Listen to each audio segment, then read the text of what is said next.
Boys, verse 20. And we're speaking about the season of Advent.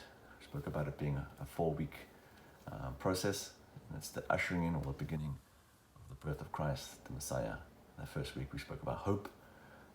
Then we spoke about faith. And today we're speaking about joy. And just the difference between joy and happiness.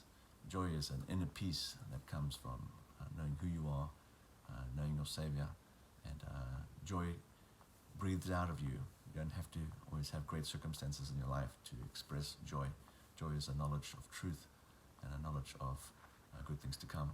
And sometimes we get confused between joy and happiness. Happiness is fleeting. Happiness is sometimes something we chase after and look for and don't always get. And I find with happiness, if we don't get it, sometimes our life can fall into pieces. And joy is very connected to peace, and that's next week's we'll speak about. But my question to you is, do you have a joy? And or is it a happiness that's fleeting?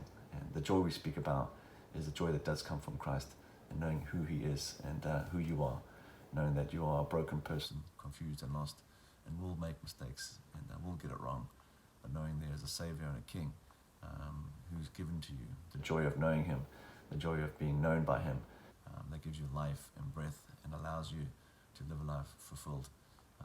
If you count on yourself, you'll let yourself down.